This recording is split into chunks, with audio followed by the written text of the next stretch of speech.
The alarm bells rang loud across Medical Station Alpha 7, but Dr. Lehana did not stop working. Her hands moved fast over the wounded alien soldier on the table. The creature had blue skin and 3 arms, but right now it was just another patient who needed help. Blood the color of deep ocean water flowed from a hole in the alien's chest. Hannah pressed her hands against the wound and felt the strange beat of its heart. It was different from human hearts with 3 separate pumps instead of 4 chambers, but she had learned to work with all kinds of alien bodies during her years in space. The station shook hard as enemy ships fired their weapons outside. Dust fell from the ceiling and the lights went dim for a moment. Hannah never looked up. She had seen battles before and she knew her job was to save lives, not to worry about who was winning or losing. Minho ran into the medical bay. His green uniform was torn and black marks covered his face from plasma fire. His eyes were wide with fear and anger as he looked around the room full of wounded soldiers from many different worlds. "Doctor, we have to leave now," he shouted over the sound of explosions. "The enemy ships are breaking through our shields. They will board the station soon." Hannah finally looked up from her patient. Her long black hair was tied back tight, and her white medical coat had bloodstains from many different species.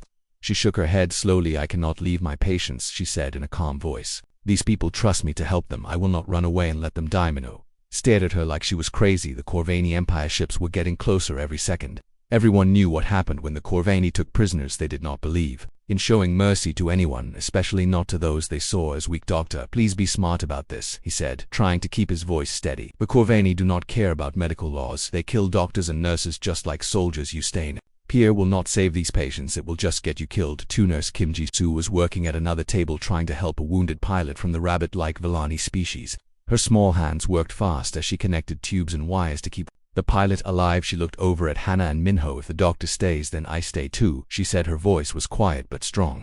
Jisoo had worked with Hannah for 3 years and they had saved hundreds of lives together. She was not going to abandon her friend. Nautha, alien soldier on Hannah's table, made a weak sound. His large yellow eyes opened and looked up at her.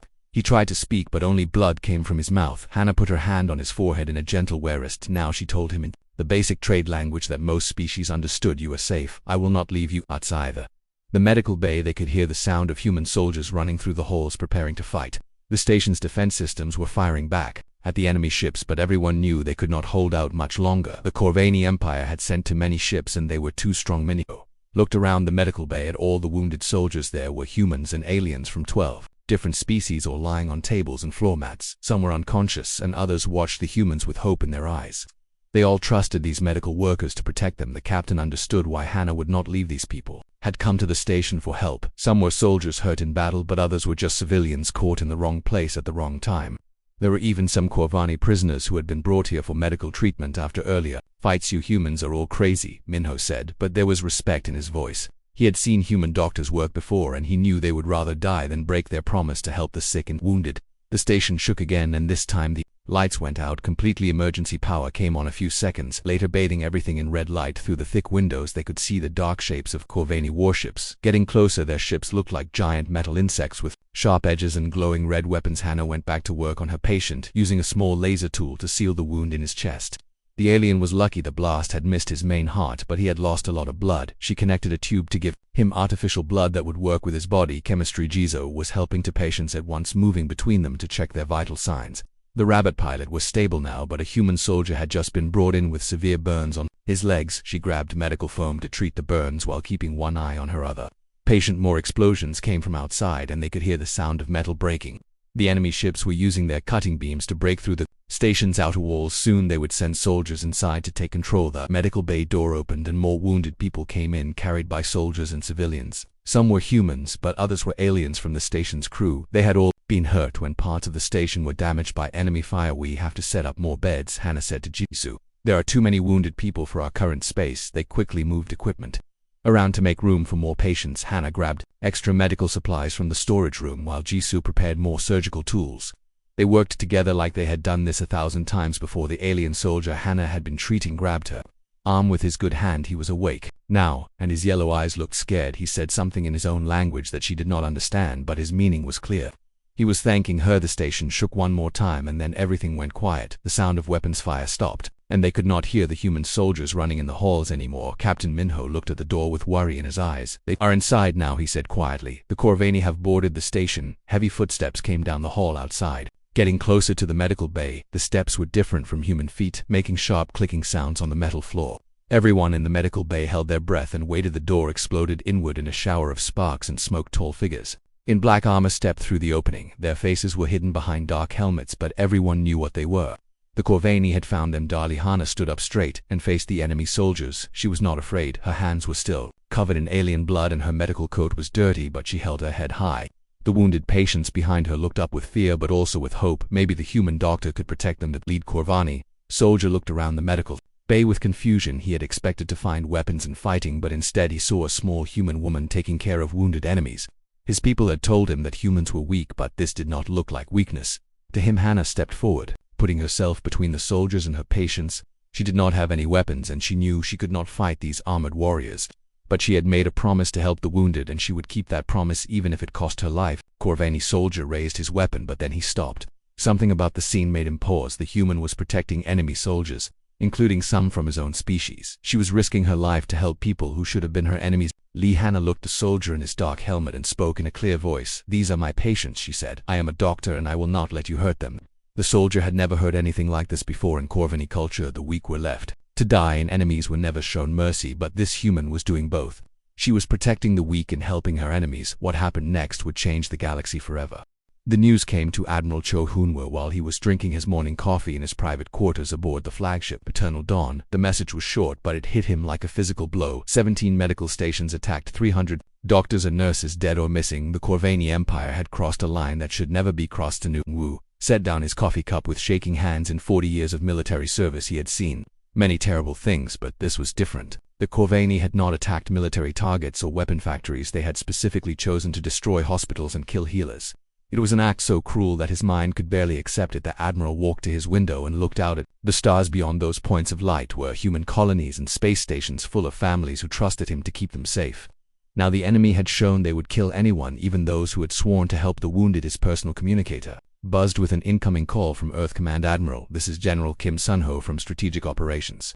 We have received confirmation of the attacks on our medical facilities. What are your orders?" Shunwu closed his eyes for a moment before answering. "Prepare the fleet for immediate deployment and contact Commander Yoon Tae-young. Tell him to bring his team to the war room immediately." 20 minutes later, the main war room of the Eternal Dawn was filled with officers from across the human fleet. Holographic displays showed the locations of the destroyed medical stations, each one marked with a red X that seemed to burn in the dim light. The room was completely silent as everyone stared at the evidence of the enemy's cruelty. Admiral Hyunwoo stood at the front of the room, his weathered face looking older than his 60 years. Behind him, the largest display showed images of the medical workers who had been killed.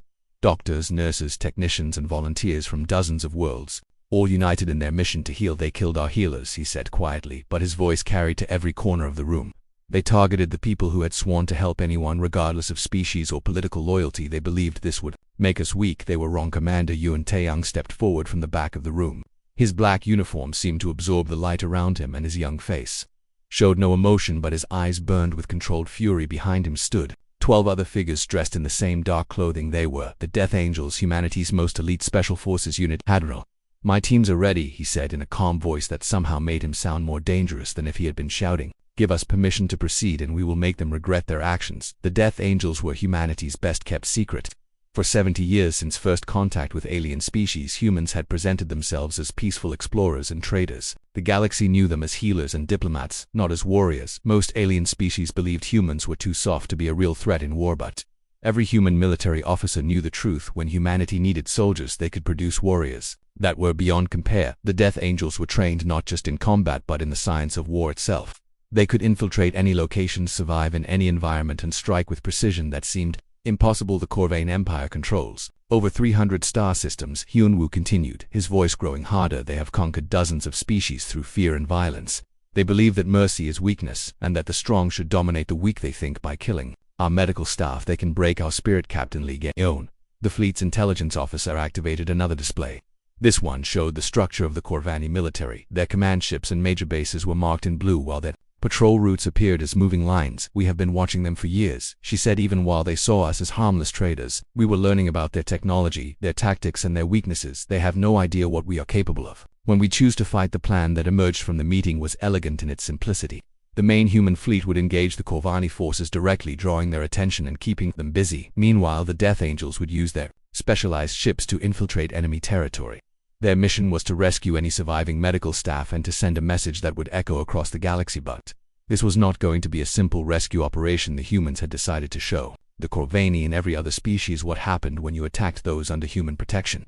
The galaxy was about to learn that human compassion was not separate from human strength but was actually the source of its Argent Omingi Satin, the briefing room reserved for Death Angel operations, studying the layout of her targets.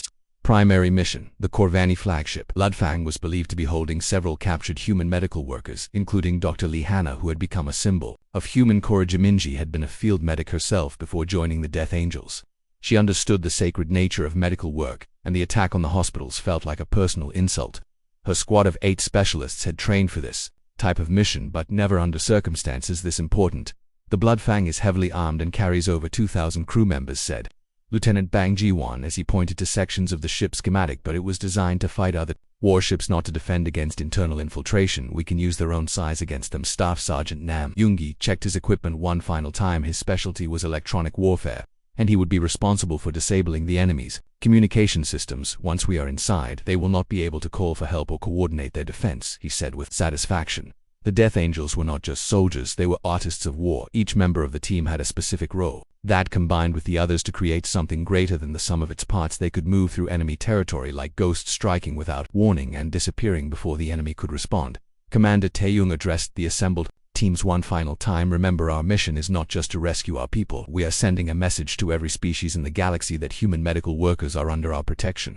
Anyone who harms them will face consequences they cannot imagine. Death Angels boarded their stealth ships, vessels so advanced that most alien species would not be able to detect them even at close range. The ships were painted pure black and equipped with technology that bent light around them, making them nearly invisible against the stars. As the fleet prepared to depart, Admiral Hyunwoo received one final message from Earth. It was from the Global Medical Council, the organization that oversaw all human medical activities in space. The message was simple but powerful: bring our people home, Admiral, whatever it takes. The human fleet jumped to hyperspace, leaving behind the safety of their own territory.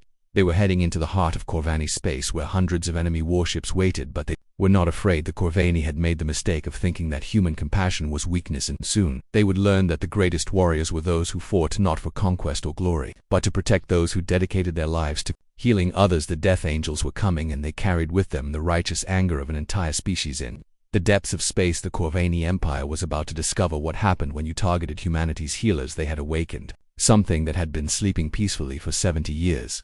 Now that force was coming for them, and nothing in the galaxy could stop it. The Corvani flagship Bloodfang moved through space like a giant metal predator hunting for prey. Captain Zector stood on his command bridge watching the stars through the main view screen. His scaled reptilian face showed satisfaction as he thought about the recent attacks on human medical stations. The soft humans had fallen so easily, just as he had predicted. Zector was proud of his people's warrior culture. The Corvani Empire had conquered 43 different species over the past 2 centuries. They succeeded because they understood that mercy was weakness and that the strong should rule over the weak. The humans, with their strange habit of helping wounded enemies, would soon learn this lesson. The captain did not notice the small maintenance pod that had attached itself to his ship's outer hull 3 hours earlier. The pod was painted the same dark color as space itself and used advanced technology to avoid detection. Even the Bloodfang's powerful sensors could not see it inside the tiny pod. Sergeant Omingi and her Death Angel team waited in perfect silence. Their black armor made them invisible against the stars, and their breathing equipment allowed them to survive in the vacuum of space. They had been waiting for the right moment to enter the enemy ship. Mingi checked her equipment one final time. Her rifle was loaded with non-lethal rounds designed to disable rather than kill. Her team carried advanced medical supplies in case they found wounded prisoners. They also had explosives, but those were only for destroying ship systems, not for killing crew members. The Bloodfang rotated slowly as it traveled, giving the Death Angels access to different parts of the hull. When the maintenance hatch came into view, Minji signaled her team it was time to move. Lieutenant Bang Juan used a special cutting tool to open the hatch without triggering any alarms. The tool worked by vibrating at frequencies that the Corvani sensors could not detect. It took only 30 seconds to cut through the thick metal. The Death Angels flowed into the ship like liquid shadow, moving through the maintenance tunnels with practiced ease. They had studied Corvani ship designs for months, memorizing every corridor and room. The aliens had no idea that humans had been watching them for years, learning their technology while pretending to be harmless traders. Staff Sergeant Nam Yoongi connected his portable computer to the ship's internal network. He began downloading maps and security information while also planting virus programs that would give them control of important systems. The Corvani had strong defenses against outside attacks, but they had never expected enemies to get inside their ships. The team moved through the ventilation, the system avoiding the main corridors where Corvani soldiers patrolled. Their armor had special padding that eliminated sound, and their movements were coordinated through silent hand signals. They were like ghosts, invisible and deadly. After 20 minutes of careful movement, they reached the detention level where prisoners were kept. Mingy used a small camera to look through the ventilation grates and see into the corridor below. 2 Corvani guards stood outside the main prison entrance, but they looked bored, and inattentive Wang Ange activated one of his computer programs and the lights in the corridor began to flicker. The guards looked around in confusion. As other ship systems started to malfunction, they walked away from their posts to investigate the problems, leaving the prison entrance unguarded. The Death Angels dropped down from the ceiling and quickly moved to the prison cells inside. They found 12 human medical workers, including Dr. Li Hannah. The doctor was injured and weak, but her eyes still showed the same determination that had made her refuse to abandon her patients. "We are here to get you out," Minji whispered as she used her tools to open the cell locks. Her voice was barely audible through her helmet's speakers, but the relief on the prisoners' faces was obvious. Dr. Hannah struggled to stand up, but she grabbed Minga's arm with surprising strength. "There are wounded Corvani prisoners in the lower levels," she said urgently. "They are soldiers captured from other battles, and they need medical attention. The guards have been ignoring them." Mangi paused, amazed that the doctor was still thinking about helping enemies even after everything she had suffered. This was why the Death Angels fought. This was what made humanity special. "We will get them to," she promised. The team quickly freed all the human prisoners and gave them emergency medical supplies. The rescued doctors and nurses were weak from their captivity, but they insisted on helping with the mission. Several of them went with part of Minja's team to find the wounded Corvani prisoners. As they moved through the ship, the Death Angels encountered Corvani crew members, but they avoided fighting when possible. Instead, they used sleep gas and stunning weapons to disable enemies without killing them. This confused the aliens, who expected human soldiers to be as violent as their own warriors. The ship's alarm system finally activated as the Corvani realized they had intruders, but it was too late. The Death Angels had already taken control of key systems and were moving freely through the vessel. The enemy crew ran through the corridors in panic, but they could not find the invisible humans. Captain Zector received reports from all over his ship: intruders in the detention level, prisoners escaping, systems failing throughout the vessel, but no one could tell him who the attackers were or where they had come from. His soldiers fired their weapons at shadows and empty corridors. Death Angels reached the lower prison levels and found the wounded Corvani soldiers, just as Dr. Hannah had said. The alien prisoners were in terrible condition with infected wounds and broken bones. Their own people had left them to suffer without medical care. Dr. Hannah and the other human medics immediately began treating the wounded Corvani, despite everything their captors had done to them. The alien prisoners stared in shock as their former enemies worked to save their lives. They had never seen anything like human compassion before. Meanwhile, Mingi and her remaining team members moved toward the ship's bridge. Their mission was not just to rescue prisoners, but to send a message that the galaxy would never forget. They needed to show the Corvani what happened when you attacked humanity's healers. The Death Angels encountered heavier resistance as they approached the command center, but their training and equipment gave them every advantage. They moved through the ship like deadly spirits, striking from unexpected directions and disappearing before the enemy could respond. What the Corvani did not understand was that the Death Angels were not trying to destroy the ship or kill the crew. Instead, they were systematically disabling the vessel's weapons, engines, and communication systems. They wanted the Bloodfang and its crew to survive so they could carry the message back to their empire. Battle for the ship's bridge was about to begin, and Captain Zector was about to learn what human mercy really meant. When backed by absolute strength, compassion became the most terrifying force in the universe. The Death Angels were ready to teach this lesson to anyone who threatened their healers. Captain Zector had fought in 37 battles across the galaxy, but nothing had prepared him for the creatures that were hunting through his ship. The humans moved like death itself, appearing and disappearing without warning every time his soldiers thought they had cornered the intruders. The attackers would strike from a completely different direction. The Corvani crew was trained for war, but this was not war. As they understood it, the humans could have killed everyone on the ship within minutes, but instead they were doing something far more terrifying. They were taking the vessel apart piece by piece, while leaving the crew alive to watch. Hector stood on his bridge surrounded by his best officers, but none of them could explain what was happening. The ship's weapon systems had been disabled without any explosions. The engines were offline, but the power core was still running. The communication array was dead, but the life support systems worked perfectly. It was precision beyond anything the Corvani had ever seen. The humans were not destroying the ship, they were performing surgery on it, removing its ability to fight while keeping everything needed for survival. This level of control was more frightening than simple destruction. The bridge doors opened with a soft hiss, and the humans entered like shadows given form. They wore black armor that seemed to absorb light, and their movements were perfectly coordinated. The lead figure removed her helmet, revealing the face of a young human woman with dark eyes that held the weight of absolute judgment. Zector reached for his weapon but found his hand frozen. The human woman had not threatened him or even pointed her gun in his direction, but something in her presence made him unable to move. It was like facing a force of nature that could destroy him with a thought but chose not to. "Your people targeted our medics," Sergeant Omingi said in a voice that was calm and terrifying at the same time. "You thought that Attacking healers would make you strong. You were wrong. Through the bridge's main view screen, Zector could see the rest of the battle taking place in space around them. The human fleet was engaging his forces, but this was not the chaotic destruction he had expected. The human ships fought with surgical precision, disabling enemy vessels. Rather than destroying them, every Corvani warship that surrendered was boarded by human soldiers, who treated the crew as prisoners of war rather than enemies. To be killed, ships that continued fighting found their weapons and engines systematically disabled until they had no choice but to give up. The humans were demonstrating a level of military control that seemed impossible. Captain, look at this one of Zector's officers said, pointing to a display screen that showed the ship's detention levels. The human prisoners were not trying to escape. Instead, they were treating wounded Corvani soldiers with the same care they would give to their own people. Lihanna appeared on the bridge carrying her medical bag and moving with the confidence of someone who belonged there. She walked directly to a wounded Corvani officer who had been injured when the Death Angels first entered the ship. Without hesitation, she began treating his wounds. The bridge crew watched in stunned silence as the human they had tortured and imprisoned worked to save the life of their comrade. Hannah connected monitoring equipment, checked vital signs, and administered medicine with the same gentle care she would show to any patient. This is humanity's true strength, Mingy continued, never taking her eyes off Zector. We can kill you all, but we choose not to. We can destroy your ships, but we choose to capture them. We can hate you for what you did, but our doctors choose to heal you anyway. The captain tried to understand what he was seeing in Corvani. Culture strength meant the ability to destroy your enemies completely. The idea of showing mercy to those who had wronged you was not just foreign, it was incomprehensible. Yet here were the humans doing exactly that. That choice is what makes us stronger than you will ever be, Mingy said, the fear in your eyes right now is not because we might kill you, it's because you realize we could kill you easily, but we are choosing not to. That choice, that mercy, is the most powerful weapon in the universe. More reports came in from across the Corvani fleet. Human boarding parties were taking control of ship after ship, but they were not executing captured crews. Instead, they were providing medical treatment to wounded aliens and ensuring that prisoners were fed and housed properly.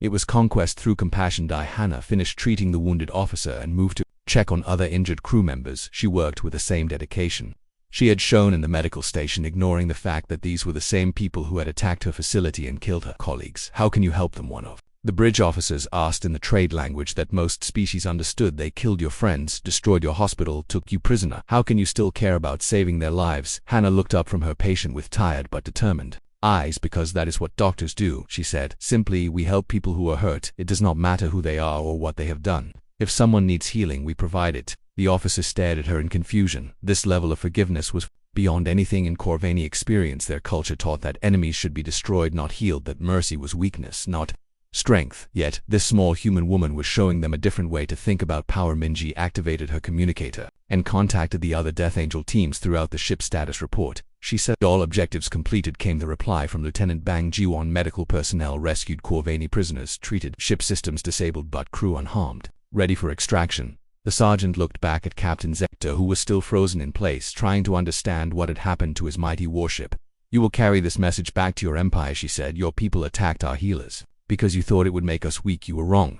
She gestured toward Dr. Hannah, who was now treating a third injured crew member. The humans around you are not your enemies. They are your teachers. They are showing you what real strength looks like. It is not the power to destroy, but the wisdom to choose mercy even when you have the ability to take revenge. The Death Angels began to withdraw from the ship, but they left behind something that would change the Corvani forever. They left behind the image of human doctors treating enemy wounded with the same care they would show their own people. It was a demonstration of moral strength that the galaxy had never seen. As the human fleet prepared to depart with their rescued medical personnel, Captain Zector finally found his voice again. Why, he asked. Why show us mercy after what we did to your people? Mingy paused at the bridge entrance and looked back at him. Because someone has to show you a better way, she said. If we responded to your cruelty with more cruelty, the galaxy would never learn to be better. We choose to break the cycle of violence by being stronger than our anger. The Death Angels vanished as silently as they had come, leaving behind a crew that would never be the same. The Corvani had learned that human mercy was not weakness, but the foundation of a strength that could reshape the stars themselves. 3 months after the Battle of the Medical Station's galaxy was a completely different place. The Corvani Empire had surrendered without firing another shot after their fleet returned home with stories of human mercy that their people could barely believe. Wars that had raged for decades suddenly ended as species across the galaxy began to reconsider what strength really meant. Admiral Cho Hyunwoo stood in the same war room where he had planned the rescue mission, but now it looked nothing like before. The holographic displays that once showed enemy positions now displayed the locations of new hospitals and medical schools. Representatives from 47 different species sat around the expanded conference table. The Galactic Council had been completely reformed with new laws that made medical personnel sacred throughout known space. Any attack on doctors, nurses, or medical facilities was now considered a crime against all civilized species. The punishment was not death or imprisonment, but mandatory service in hospitals, learning to heal instead of harmed. Lihanna had become the most famous person in the galaxy. Her story of staying with her patients even when facing certain death had inspired millions. Her image appeared on recruitment posters for the new interspecies medical corps, and her words were quoted in schools across hundreds of worlds today. She stood before the Galactic Assembly to announce the opening of the first Universal Medical Academy. The school would train doctors and nurses from every known civilization, teaching them not just medical techniques but the philosophy of universal healthcare that humanity had developed. "We are all patients in the end," she said to the assembled representatives. Her voice was carried to every corner of the galaxy through quantum communication networks. "The universe is harsh enough without us adding to our own suffering. When we choose to heal instead of harm, we make ourselves stronger than any weapon." Academy was built on the rebuilt medical station Alpha 7 where the original attack had taken place. The new station was 10 times larger than the old one and was protected by the most advanced defense systems in the galaxy, but more importantly, it was staffed by volunteers from every species, including many former Corvani soldiers. Captain Zector himself had become one of the most unlikely ambassadors for peace in galactic history. His transformation from warrior to healer had shocked his own people, but his speeches about the devil's mercy of humanity were now required reading in military academies everywhere. The former Corvani captain stood before a class of young officers from 12 different species, telling them about the day his ship was captured by the Death Angels, but the humans did not destroy us. He said, his reptilian features showing emotions that his species rarely displayed. "They showed us something more powerful than weapons. They showed us choice." Behind him, a holographic display showed the rebuilt medical stations, each one now bearing a special symbol. A caduceus surrounded by stars marked these facilities as protected healing centers. The symbol had become known throughout the galaxy as the sign of Sanctuary Omingi and her death. Angels had officially been disbanded with their existence denied by human authorities. But everyone knew they were still out there watching from the shadows. The galaxy's predators had learned that humanity's mercy came with a guardian force that would protect healers at any cost. The sergeant now worked as a training instructor at the new Galactic Defense Academy, teaching alien soldiers about the philosophy of controlled force. Her students learned that true strength was not the ability to destroy enemies, but the wisdom to turn enemies into ally students. "Would you rather have the power to kill 1,000 enemies or the power to heal one former enemy and make them your friend?" she would ask her classes. The answer seemed obvious to most species, but understanding why required deeper thinking. The changes went beyond just military and medical policies. Trade routes that had been disrupted by constant warfare reopened as species began to trust each other. Scientific research advanced rapidly as alien civilizations shared knowledge instead of hoarding it. Economic prosperity spread to worlds that had been devastated by centuries of conflict, but perhaps the most important change was in how different species saw themselves and each other. The galaxy had spent thousands of years believing that survival meant being stronger than your neighbors. Now they were learning that survival meant taking care of each other. Children across the galaxy grew up learning about Dr. Lihanna and the medical workers who had died protecting their patients. They learned about the Death Angels who had shown that true warriors fight to protect healers, not to destroy them. They learned that mercy backed by strength was the most powerful force in the universe. The Corvani Empire had been renamed the Corvani Republic and was now one of the strongest supporters of the new galactic order. Their former warrior culture had been transformed into a guardian culture, dedicated to protecting the weak and healing the wounded. Ambassador Zector often spoke at ceremonies dedicating new medical facilities. "I was taught that mercy was weakness," he would say, "but the humans showed me that mercy is the ultimate expression of strength. When you have the power to destroy but choose to heal instead, you demonstrate a courage that no weapon can match." There medical stations continued to expand across the galaxy, staffed by beings from every known species. Human doctors worked alongside alien healers, sharing techniques and learning from each other. The old divisions between species began to fade as they all worked toward the common goal of reducing suffering. Dr. Hannah established the healer's oath that every medical worker in the galaxy would swear, regardless of their species, "I promise to help the sick and wounded without regard to their species, their politics, or their past actions. I will see every patient as a fellow traveler in this difficult universe, and I will never abandon those who need my help." The Death Angels remained hidden, but their influence was felt everywhere. When pirates attacked merchant ships, they found human special forces waiting for them. When warlords threatened civilian populations, they discovered that their own soldiers had been replaced by human agents. When anyone threatened medical facilities, they learned that the shadows themselves would rise up to protect them. 10 years after the Battle of the Medical Stations, a young Corvani student asked Ambassador Zector why the humans had shown mercy to their enemies instead of simply destroying them. The former captain thought for a long moment before answering. "Because they understood something that we did not," he said. "They knew that the galaxy is too big and too dangerous for any species to survive alone by turning their enemies into allies.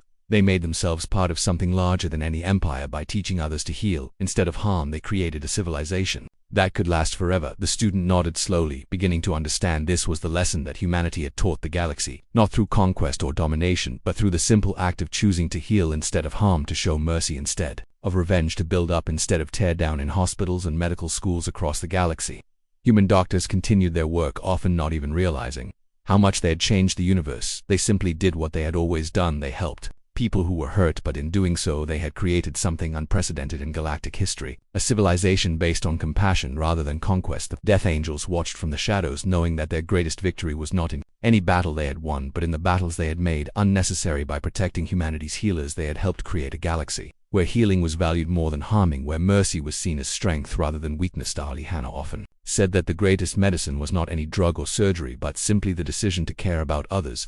This philosophy had spread across the galaxy, carried by doctors and nurses who had learned that helping others was the highest form of courage. The galaxy had learned that when you protect those who heal, you create a force more powerful than any army. When you choose mercy over revenge, you demonstrate a strength that can reshape the stars themselves. The humans had shown them this truth, not through words but through actions. And in the depths of space, new medical stations continued to be built, each one a beacon of hope in the darkness, each one protected by guardians who understood that the greatest warriors were those who fought not for conquest but for the right of all beings to receive help when they needed it most. The Death Angels had taught the galaxy that mercy was not the absence of strength but its ultimate expression, and the universe would never be the same